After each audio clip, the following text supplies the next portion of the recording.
One night, it was on the 20th of March, 1888, I was returning from a journey to a patient, for I had now returned to civil practice, when my way led me through Baker Street. As I passed the well-remembered door, which must always be associated in my mind with my wooing, and with the dark incidents of the study in scarlet, I was seized with a keen desire to see Holmes again, and to know how he was employing his extraordinary powers. His rooms were brilliantly lit, and even as I looked up, I saw his tall, spare figure pass twice in a dark silhouette against the blind. He was pacing the room, swiftly, eagerly, with his head sunk upon his chest, and his hands clasped behind him. To me, who knew his every mood and habit, his attitude and manner told their own story. He was at work again. He had risen out of his drug-created dreams and was hot upon the scent of some new problem. I rang the bell, and was shown up to the chamber which had formerly been in part my own. His manner was not effusive, it seldom was, but he was glad, I think, to see me. With hardly a word spoken, but with a kindly eye, he waved me to an armchair, threw across his case of cigars, and indicated a spirit case and a gazogene in the corner. Then he stood before the fire, and looked me over in his singular introspective fashion. "Wedlock suits you," he remarked. "I think, Watson, that you put on 7½ pounds since I saw you." "7," I answered. "Indeed, I should have thought a little more. A trifle more, I fancy, Watson. And in practice again, I observe. You did not tell me you intended to go into harness." "Then how did you know?" "I see it. I deduce it. How do I know that you've been getting yourself very wet lately, and that you have a most clumsy and careless servant girl?" "My dear Holmes," said I, "this is too much. You would have certainly been burned had you lived a few centuries ago.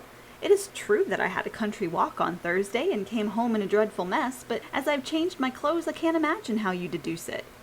As to Mary Jane, she is incorrigible, and my wife has given her notice, but there again I fail to see how you work it out." He chuckled to himself and rubbed his long, nervous hands together. "It is simplicity itself," said he. "My eyes tell me that on the inside of your left shoe, just where the firelight strikes it, the leather is scored by 6 almost parallel cuts. Obviously, they've been caused by someone who has very carelessly scraped around the edges of the sole in order to remove crusted mud from it. Hence, you see, my double deduction that you'd been out in vile weather, and that you'd had a particularly malignant boot-slitting specimen of a London servant.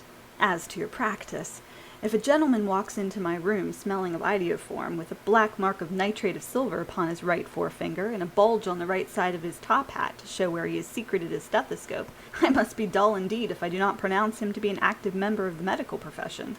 I could not help laughing at the ease with which he explained his process of deduction. "When I hear you give your reasons," I remarked, "the thing always appears to me to be so ridiculously simple that I could easily do it myself, though at each successive instance of your reasoning I am baffled until you explain your process. Yet I believe that my eyes are as good as yours." "Quite so," he answered, lighting a cigarette and throwing himself down into an armchair. "You see, but you do not observe. The distinction is clear. For example, you have frequently seen the steps which lead up from the hall to this room." "Frequently." "How often?" "Well, some hundreds of times." "Then how many are there?" "How many? I don't know." "Quite so. You have not observed, and yet you have seen. That is just my point. Now I know that there are 17 steps because I have both seen and observed. By the way, since you're interested in these little problems, and since you are good enough to chronicle one or two of my trifling experiences, you may be interested in this." He threw over a sheet of thick pink-tinted note-paper which had been lying open upon the table. "It came by the last post," said he. "Read it aloud." The note was undated, and without either signature or address. "There will call upon you tonight at 7:45, it said, "a gentleman who desires to consult you upon a matter of the very deepest moment. Your recent services to one of the royal houses in Europe have shown that you are one who may safely be trusted with matters which are of an importance which can hardly be exaggerated.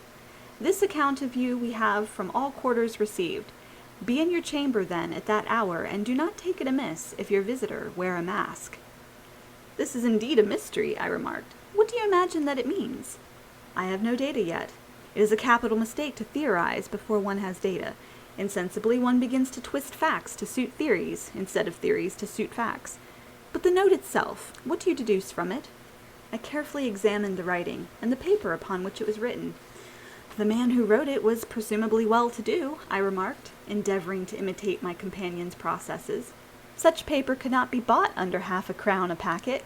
It is peculiarly strong and stiff." Peculiar. That is the very word, said Holmes. It is not an English paper at all. Hold it up to the light. I did so, and I saw a large E with a small g, a P, and a large G with a small t woven into the texture of the paper. What do you make of that? Asked Holmes. The name of the maker, no doubt, or his monogram, rather. Not at all. The G with the small t stands for Gesellschaft, which is German for company. It is a customary contraction, like our CO. P, of course, stands for papier.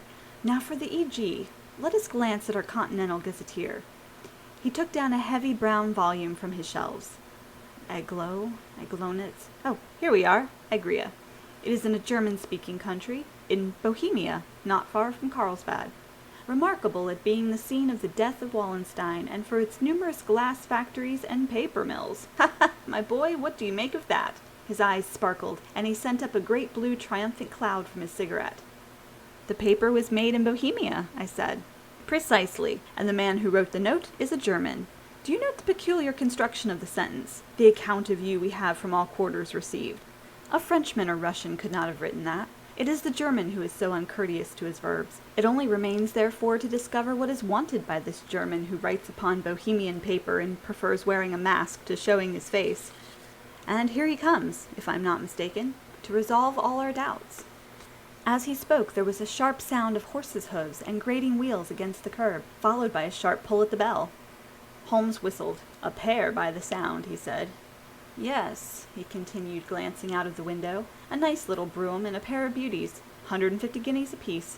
There's money in this case, Watson, if there is nothing else. I think that I'd better go, Holmes. Not a bit, Doctor. Stay where you are. I'm lost without my Boswell, and this promises to be interesting. It would be a pity to miss it.